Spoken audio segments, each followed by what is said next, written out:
आप सभी को सावन के शुभ अवसर की हार्दिक शुभकामनाएं।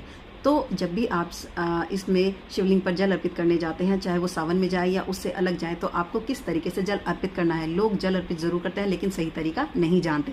तो आपको क्या करना है, आप जब भी शिवलिंग का अभिषेक करने जाते हैं, आपको वहाँ पर उपस्थित सबसे पहले भगवान गणेश जी पर जल अर्पित करना है, फिर आपको कार्तिकेय जी पर अर्पित करना है। उसके बाद विश्व सुंदरी जिन्हें कहा जाता है, माता पार्वती, उन पर आपको थोड़ा सा जल अर्पित करना है। लेकिन माता पार्वती के आप कभी भी सिर पर जल अर्पित नहीं करते, उनके चरणों में आप अर्पित करते हैं।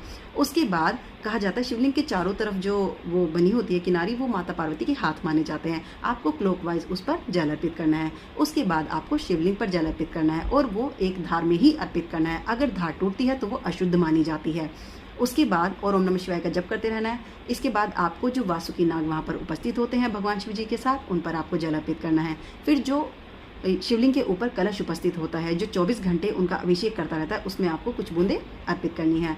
आखिर में आपको जो वहाँ पर नंदी उपस्थित होते हैं, नंदी जी का जलाभिषेक करना है। ये है सही तरीका, जिस तरीके से आपको जल अर्पित करके भगवान शिव की कृपा का पूरा फल मिलेगा। मतलब जो आप कार्य कर रहे हैं, चाहे वो छोटा है चाहे बड़ा है, जो भी अगर आप कुछ समर्पण कर रहे हैं, भगवान का ध्यान कर रहे हैं, अगर आप उसको सही तरीके से करेंगे तभी आपको उसका फल मिलेगा।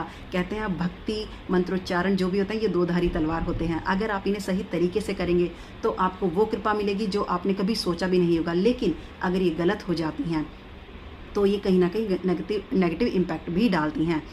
भगवान बहुत बोले हैं, वो सिर्फ और सिर्फ श्रद्धा के भूखे हैं। आप सही भाव से, अपनी श्रद्धा से, सच्चे प्रेम से जो भी करेंगे, चाहे वो छोटे से छोटा उपाय है, वो आपको लाभकारी होगा ही होगा। और मैं ये कहूँगी, अगर कोई शिव मंदिर नहीं जा सकता, जलाभिषेक नहीं कर सकता, तो कोई प्रॉब्लम नहीं है। किसी के कुछ भी इश्यूज़ हो सकते हैं, किसी को हेल्थ इशू हो सकते हैं, कुछ भी हो सकता है, कोई नहीं जा सकता, मंदिर दूर है, तो आपको करना क्या है, तो सिर्फ और सिर्फ इस दिन पूरे सावन के महीने और स्पेशली शिवरात्रि के दिन आपको अपने मंदिर में ही बैठकर भगवान शिव का ध्यान करके पूरे दिन ओम नमः शिवाय का जप करना है। इससे भी आपको भगवान शिव की पूरी कृपा प्राप्त होगी और आपके जीवन में आने वाली जो भी बाधा हैं वो सब फिनिश होंगी, उन पर आपकी कृपा बनेगी, आपके जीवन में सुख समृद्धि बनी रहेगी। राधे राधे।